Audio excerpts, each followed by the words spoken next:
pradžioje. Apgadinka. Paskui, jeigu norėsi, tai jeigu nenorėsi, išeisi.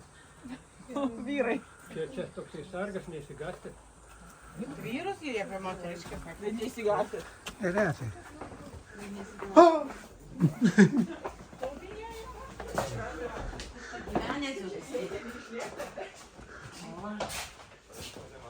Čia su kas pabučiuoja, tai už kartais princų tam. Šitą. Jo, čia akmenės tradicija, reikia pabučiuoti. Jau dėtų apsikabinti. Jo. Va, paglostyti, jo.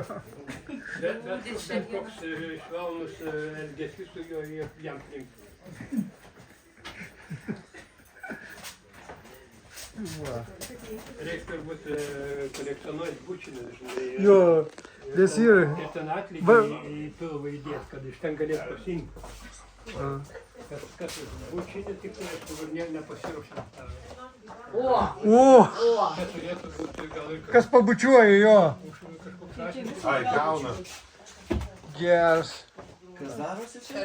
Atidaryk, kas pabučiuoja? pasiėmiau pinigų daug. Parodė Per savo maži patraukti, pinigai. žinai. Nes ten gražiai prisitraukė, kai žinai. Nu, o kas jo, Įsitraukia. ką pabučiuoja? O, matai, ten aš galvoju, kad čia princų, žinai, virst gražių. Princų gražių virst, aš galvoju, žinai. Ką pabučiuoja?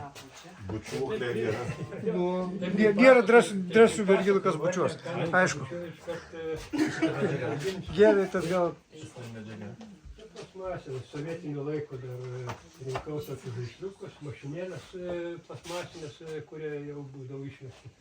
Tai iš tų ir išlydė. Žmogiena tokia sovietinių laikų ir taip įsivaizdavau rūpintojėlį. Nu, rūpintojėlį žinot, gal vienas laiko tą savo mąstančią galvą, čia tiesiog rankų nevaizdavau, nes to čia kaip perkelti neprasmečia viskas, jau taip vaizduotas, sovietinių laikų mūsų to laisvo tokio mąstymo svaraus net ir nebuvo, net ir rankų nevaizdavau, kad parodyti tokį nuskriaustą žmogieną.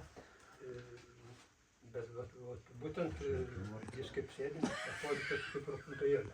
Tai sėdėtų, čia turėtų elementariai ranka būti, bet jos nėra, nes savotiškai makaulė tuščia. Tai jokių laisvų minčių to laiko nebuvo, tai taip situacija aišku buvo.